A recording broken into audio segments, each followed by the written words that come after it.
এত কিছু করো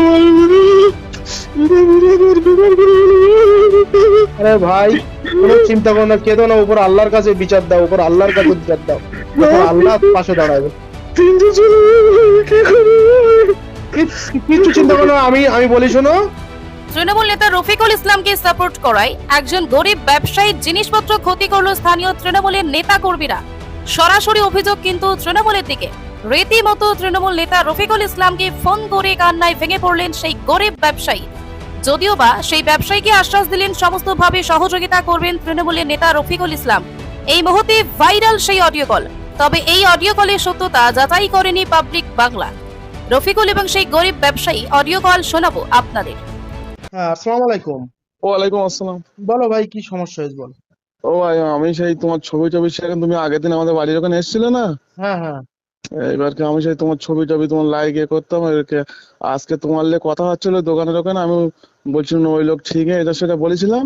হ্যাঁ ওই বলে আমার এই বোনের বাড়ি নেমন্তন্ন খেতে গেছি।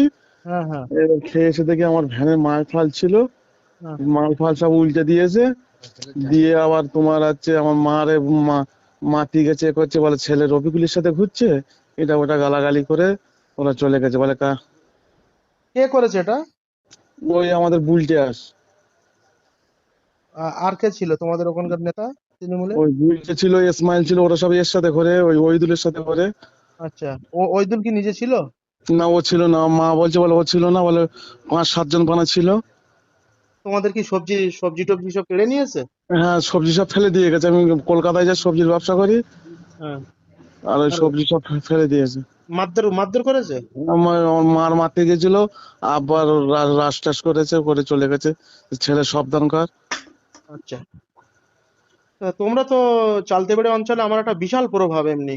হ্যাঁ ভাই, ওই জন্য তুমি আগের দিনে গিয়ে এসেছিলে না, গাড়ি থেকে তোমার ওখানে দাঁড়িয়েছিলাম না? হ্যাঁ, আমি তো ও- গিয়েছিলাম ওখানে একজনকে হ্যাঁ দেখতে। হ্যাঁ, ওই আগের দিনে তুমি টাল টাল নিয়ে এসেছিলে, ওখানে ছিলাম ওখানে। আর ওই তোমার বিরুদ্ধে এটা ওটা বলছিল, জানেন? এর আমরা ওই কথা কথা বলছি যে না, ও লোক আমরা ইয়ে করে বিপদে মানুষ পারে, ওটা বলেছিলাম। হ্যাঁ। এবার ও বাড়ি এসে আমার বোনের বাড়িতে খেয়ে এসে কোঁচপুকুরতে আর দেখে এসে করে গেছে। ও, তা শোনো, একটা কথা বলি, তোমার তোমার কত বলো টাকা ভাই। সবজি বরবাদ হয়েছে? 4-5 হাজার টাকার মাল কিনে রেখে দিয়েছিলাম ভাই। এসব কি ওই তৃণমূল নেতা ওইদুলের নেতৃত্ব হয়েছে? হ্যাঁ হ্যাঁ। যাই হোক, মোটামুটি চিন্তা করো না ভাই, আমি তোমাদের পাশে আছি, আগামীতেও পাশে থাকবো, বুঝলে। আর ঘটনাটা হলো, তোমার কত টাকার সবজি হয়েছে না হয়েছে, তুমি দুইজন সাক্ষীকে নিয়ে, বুঝলে, দুইজন হুম, দুজন দুজন কেন, সাক্ষী। আমার বললে আমার চাস্তো ভাইটা গ্রাম তো 10-12 জন যাবে। আচ্ছা, তুমি কালকে সন্ধ্যাবেলা আমি ডাকবো তোমাকে, তুমি আসবে। আর, বুঝলে। আর তাই তো ভাই, থানায় যাবো না ভাই? না, থানায় যাওয়ার কোনো দরকার নেই, থানায় গেলে কোনো বিচার পাবে না, বুঝলে। ও, থানায় গেলে কোনো বিচার পাবে না, প্রথমত কথা। ওরা যে করেছে, ঠিক আছে। হুম, হুম। এই তোমার আমার কোথায় কমপ্লেন করতে হয় আমি করছি, ঠিক আছে। যেহেতু আজকের তোমরা আমার সঙ্গে কংগ্রেসটা করতে আমার সঙ্গে যোগদান করেছো। হ্যাঁ, আর আমার আজকে, আব্বাই আমার আব্বা আগে কংগ্রেস করতো, কংগ্রেসের একবার মেম্বার হয়েছিল চালতাবাড়ি থেকে। হ্যাঁ, হলো। আর ওখানে তো সামাদ চাচা বলে একজন কংগ্রেসের প্রধান ছিল। হ্যাঁ হ্যাঁ হ্যাঁ, ওই আমাদের তাহলে, ওই বাড়ির ওখানে বাড়ি।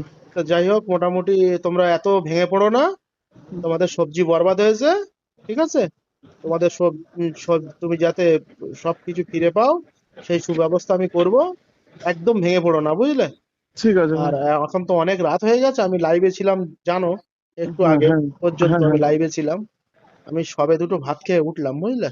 তুমি এত কিছু করো ভাই, এটা পুরো ঘর বেকার করে ফেলবে। আরে ভাই, কোনো চিন্তা করো না, কেঁদো না, উপর আল্লাহর কাছে বিচার দাও, উপর আল্লাহর কাছে বিচার দাও, উপর আল্লাহ পাশে দাঁড়াবে। তিনটে ছেলে ভাই, কি করবো ভাই? কিচ্ছু চিন্তা করো না, আমি বলি শোনো। কালকে কালকে সন্ধ্যেবেলা এসো, টাকা আমি দিয়ে দেবো কাল তোমার। আর তোমাকে তোমাকে কে কে মারধর করেছে কি তোমাকে? না, আমার মারি না, আমার মাথার মারতে গেছিল।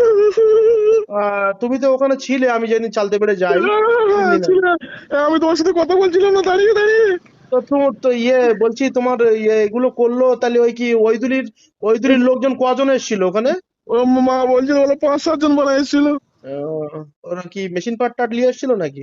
ওটা কিছু বলিনি, আমি তো আমার বউকে নিয়ে ওর বোনের বাড়ি খাটিয়ে এসেছিল। বাড়ি এসে হুমকি টুমকি দিয়ে গেছে? হ্যাঁ, বাড়ি এসে বলে ছেলে রবিকুলের সাথে ঘোরা, বলে এটা ওটা বলেছে, মারধর করতে গেছিল।